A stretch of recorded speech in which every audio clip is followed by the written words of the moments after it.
Today we're at Leeds Golf Club and I'm going to be testing out the new fairway wood range from Ping. Now I'm really excited to see the numbers on these because I've already taken the max model out on the course and I was really impressed with the performance, but I'm yet to hit the LST and the SFT, so it's going to be really interesting to see how these three perform.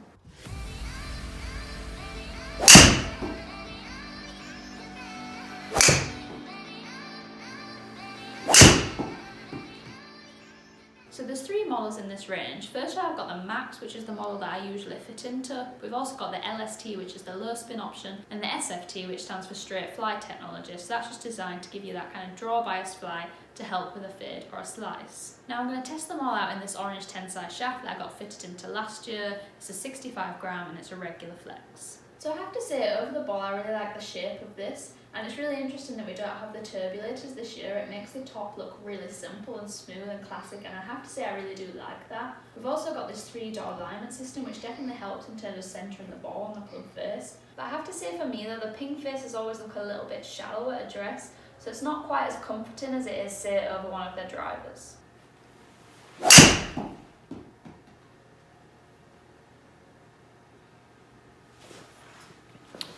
Pretty nice flag to start off with.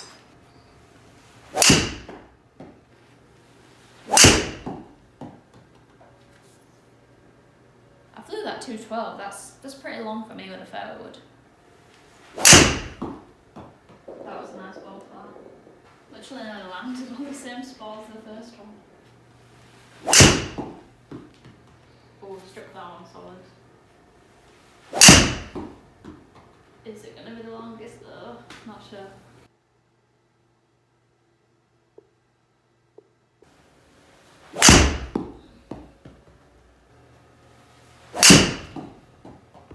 That's been remarkably consistent given the wide range of strikes I've hit.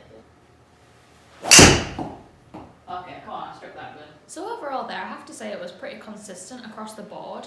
I was really happy with the ball flight and especially the height and the trajectory, but I was kind of expecting this because I'd already seen that out on the course. In terms of distance, this carried up at 209 yards on average, and I'd say that's pretty much where I'd want this to sit in my bag.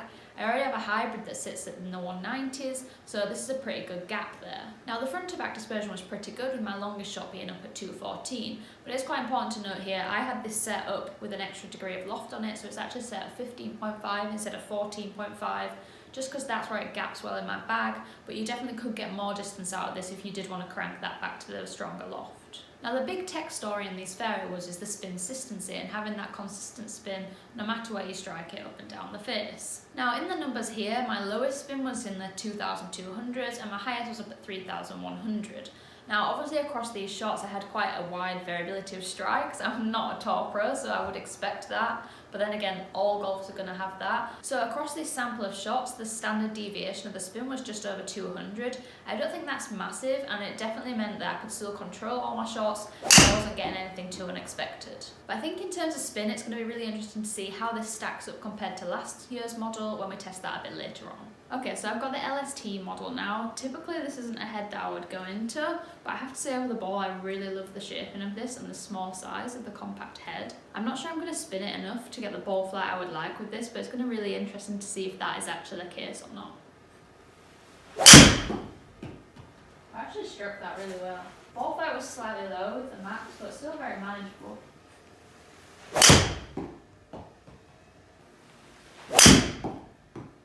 You can definitely notice the difference in forgiveness compared to the Max offering already. Oh, that was good. Definitely hitting a lot more of a fade shot with this. I don't think that's necessarily because of a bias, I think it's probably just a bit less forgiving. I'm pretty surprised just how well I hit that. I didn't think I was going to be anywhere near as consistent as I was with the Max, but to be honest it wasn't that much difference. Overall straight away you can see though my dispersion was definitely a bit more skewed to the right, and I didn't feel it was quite as forgiving as the Max, but in terms of ball flight, it was really strange to see I was actually flying this a little bit higher, and also the descent angle was a bit stronger as well. Now in terms of distance, even though this had slightly more ball speed than the Max, it did come out on average a bit shorter at just under 206 yards on average. Not really a massive difference, only 3 yards. Another really unusual thing was that I was actually spinning this more than the Max. It's definitely not what I expected with the LST model, But I have been finding I've been doing this with quite a few low spin models this year, so I don't know if it's just the way I react to these kind of clubs, but it definitely wasn't what I was expecting. Okay, finally I've got the SFT. Now, I'm not going to lie to you, this is quite a large club head, and for me personally behind the ball, it does look a bit big. But then again, I do like the fact that it's all quite shallow, so it does make that smaller club face kind of sit better behind the golf ball. Now, this has got the straight flight technology in it, so it's designed to be a bit draw biased. Usually I hit a draw already, so it's going to be interesting to see just how much this actually draws.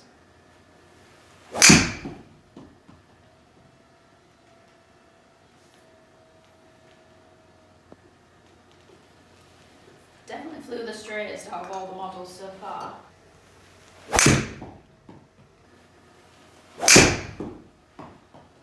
Okay, there was some serious height on that.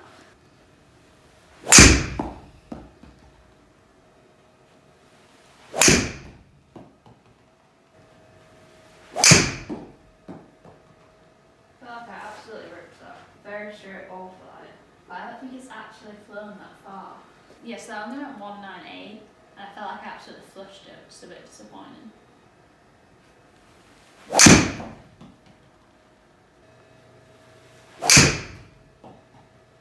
Okay, this performed pretty much exactly as I would expect it to. It did have the furthest left dispersion of the lot, although I have to say the others were a bit right of target, so this was basically pretty much centred.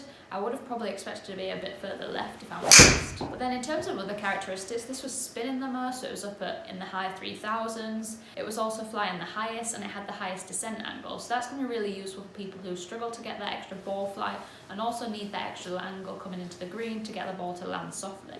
Now, ball speed was slightly down with this, dropping just under the 130s, and also I had the shortest recorded distance with this, up at 197. Now, I don't think this is a massive issue. I think a lot of people who pick this up are going to benefit from the forgiveness and are going to get more distance because of that. I don't hit it that much left to right, so I wouldn't necessarily see this. I also think personally for me, I'm used to a smaller headed club, so I perhaps don't swing at this as much as I would do with the other ones. So there's definitely potential for more distance there for the right person in this model. But I really do think that the big things people are going to benefit from this is definitely that extra height, the descent angle that we saw, and also that extra left bias in the shot shape. Right, I'm just going to hit a few with last year's G410 now and see how it stacks up compared to the other models. It's really weird now going back to this club and seeing the turbulence on the top after using the smooth offering. And it's also noticeable to see the black on the crown is a slightly different shade, and I definitely do prefer that deeper black that we've got on the top this year. Big carry, big carry.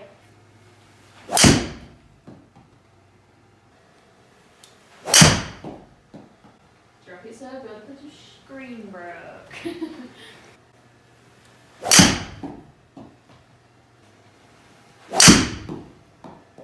So I've hit all three of the new models now, and I've also gone back and hit the G410.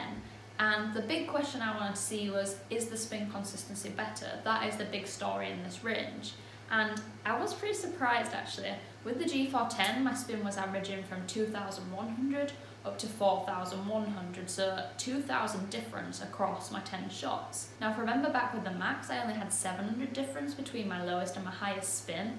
So that's nearly a 50% increase in spin consistency, and that's really impressive. Now if we look at other factors such as distance, this was averaging at 200, which was slightly more than the SFT model in the new version, but less than both the LST and the Max. In fact, between this offering and the new Max, I was actually gaining 9 more yards. Also in terms of flight, out on the course, I noticed the G425 was flying higher, and that's come back in the numbers as well. This was flying lower, and it also had a lower descent angle. So that just means if you're hitting into par 5s and par 4s wanting to hold the green, the new models are going to do that job better. Also when we're talking about dispersion, it was a lot tighter with the G425 models across the range than it was with this one. I was really impressed when I took the G425 Max out on the course, and bringing it in the studio here and comparing it to last year's offering has just strengthened that opinion. I'm really excited to get this back on the course again, and I think it's definitely a strong contender to be going in my bag for 2021. Right, that's all for today. If you have any questions on any of the Ping fairway woods, feel free to put them on the comments below